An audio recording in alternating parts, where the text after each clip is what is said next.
as it has confused some because most people knew that I'm not going to be honest. But I do not want the news to confuse you. We've been seeing the news, they speak this, and we do something else. They say this happens in their way. And I don't want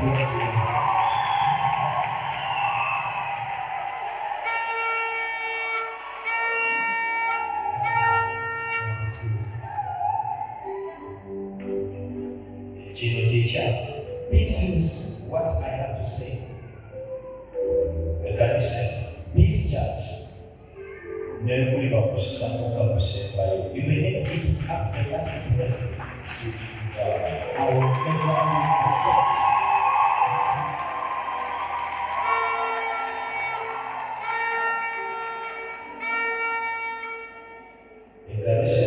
leave this church, as long as I'm still living, it just it's all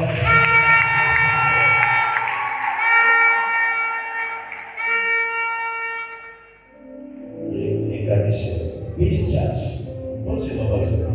maybe after my day, but as long as I'm still alive, as long as I still breathe, it will always remain as a place here when we come and we receive God.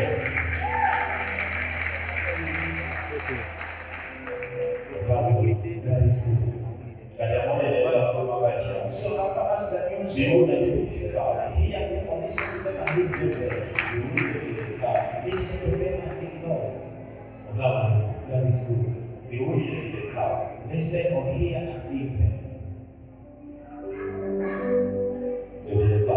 Just leave them as they are.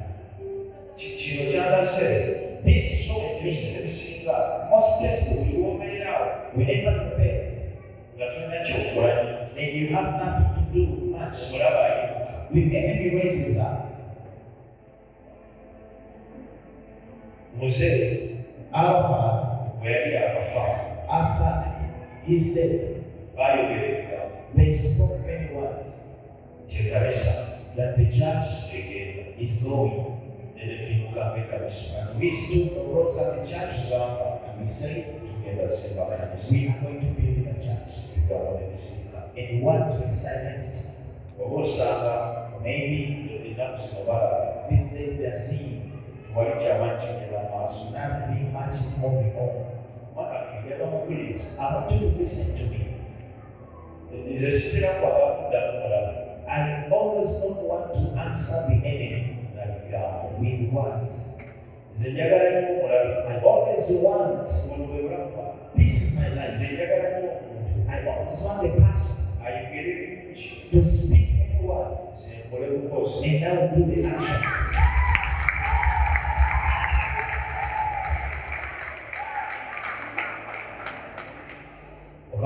That is good. I always want a person to speak many words as they are. And as for me, I have to what I ask. Then they answer me the words they speak. This is the nature which we are going to adopt from today.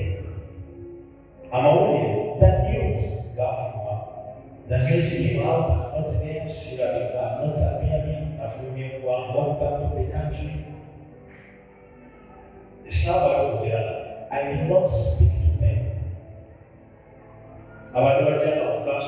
People used to come in the counseling, they will find me in the counseling. On Tuesday, I was in the council. On Thursday, I was there.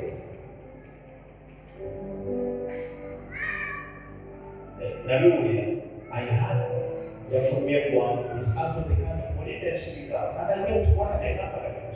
And I said, now I'm Sunday. We never need to talk again. If I always know about it,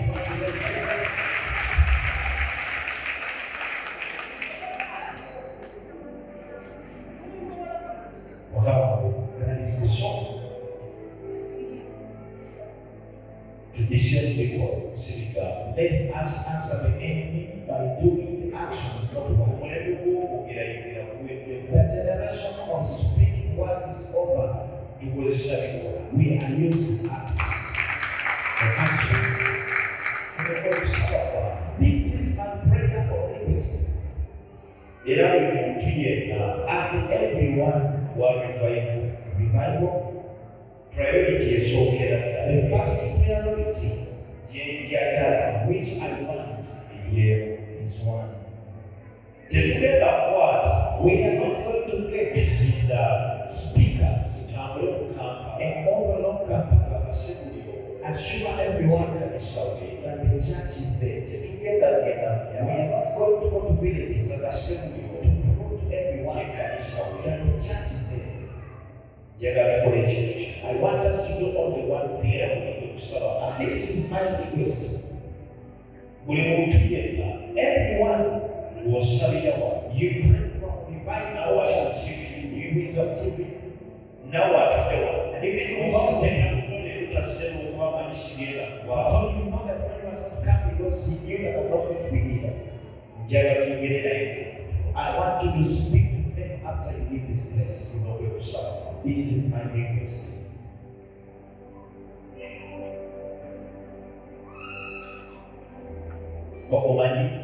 You know, whenever the enemy speaks, that you perish, you always pray to God ways to give you that rest to expand your territory.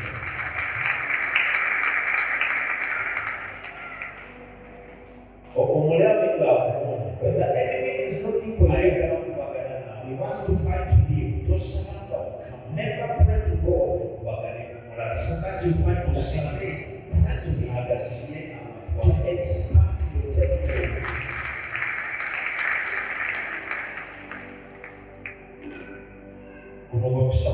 This is my prayer,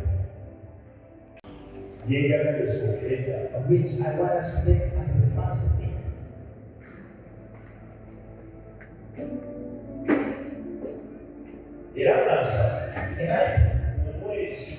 This month, let's work together. Let's work as possible to move out of this church.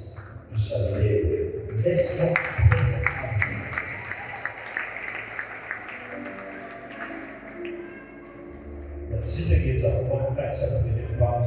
I don't think that we go and hire a place. I mean, let's make ourselves just whatever is still always this month, let's accomplish it. When you go and pray for them, as you work inside the church, you may not know why I need that. The time must spend without leaving. But therefore, I've been getting time. I'm not telling that I've been in prayer all time. Also, as a believer, as a pastor, I've been getting time. And I pray. Our anointing. Go to church. Let's first accomplish or finish the house. The anointing will go.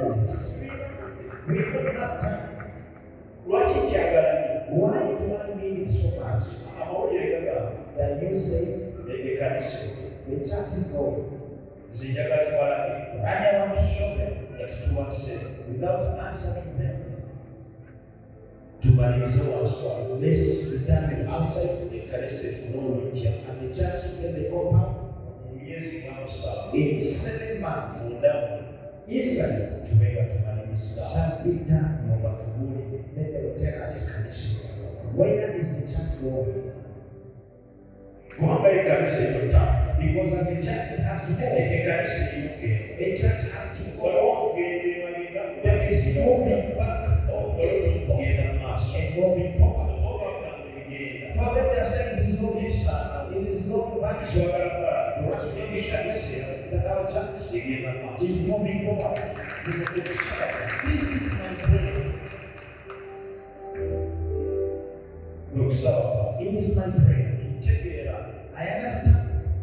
What is going on in Uganda? The economy.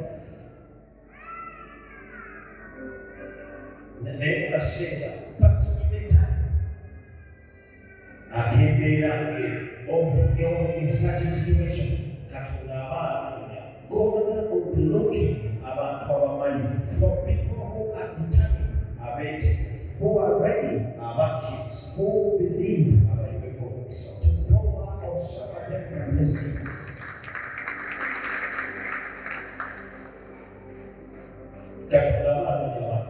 God is looking for such people. We want, like this month, by the end of this month, at the end of it, that when we are out of the church, shall be fellowship of the Lord out. That's the purpose. Are going to meet people who are going to be part of this building the church. When you speak directly. That is good. It's the only way which we can silence the enemy. It may be late, but I wanted it to be so that we reach on that day of remembering our late father when we are out. But God can still do it. Outside there, we need 50 million to do it all. To reach up to the Lord's side. We will. And I'm very happy to tell you about that land also outside there. We confirmed everything. The land is ours, the very Lord.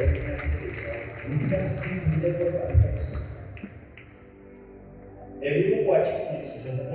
Some of the achievements you've done since our father left us. That land up the main road. He didn't leave it there. But it is what you've done. Now the land goes after the road. Somebody will not yourself. So the way we are going to answer the enemy, let us build the church. Let's do the work of God.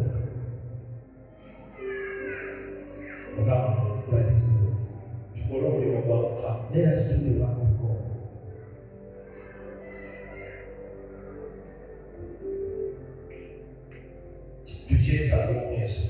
We need it this month. We need it this month.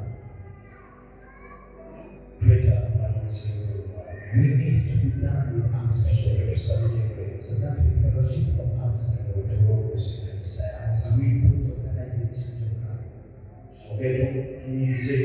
Let's find this place for make this place look good. And the time we come back inside,